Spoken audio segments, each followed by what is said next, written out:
Hi, this is Mathematics for Social Justice by Mark Roth. Today I want to show you a quilt that I discovered the design of, but it was made by Elaine Ellison, the mathematical quilt maker. You can see her quilts on mathematicalquilts.com. So I'd like to show you the math behind the quilt. If we put ones in these upward pointing triangles on the side,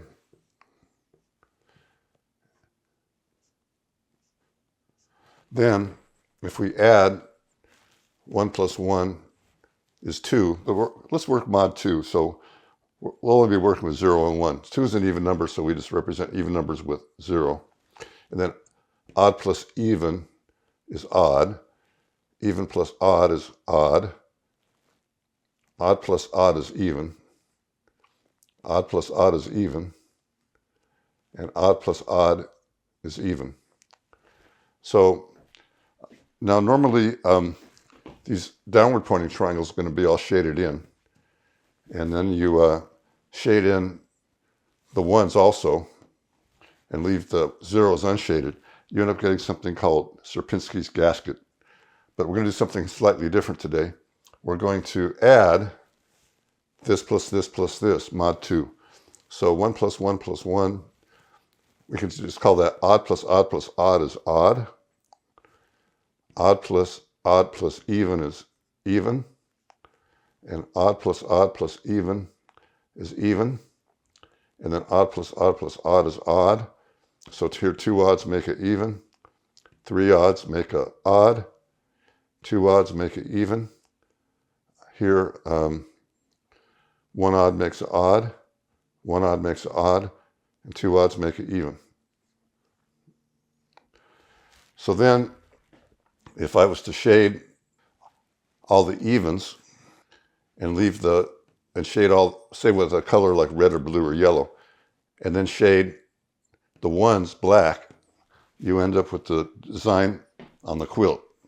And one way to think about it is these upward pointing triangles would be lower than the downward pointing triangles. So like you think of this as like an orange and orange and orange, and on top of that you put another orange. So basically what you have are two superimposed layers of Pascal's pyramid. Okay, so it's three-dimensional. And then there's a way to leapfrog. So you can empty out the upward pointing triangles and put the numbers in the downward pointing triangles into the upward pointing triangles. So you can do stacks. So you can do a layer and a layer, and then leapfrog up like this. And you can keep doing higher layers. So let me show you another quilt. And this quilt is called Pascal's Pumpkin. And let me tell you how I got it. I tried to explain how we can move up layers. And if you go up enough layers, something like 16 layers, then instead of having 1, 1, 1, you would have 1, 1, 0, 1, 1, 0, 1, 1, 0 all the way down both sides. And then there's a way to transform Pascal's triangle to Pascal's hexagon.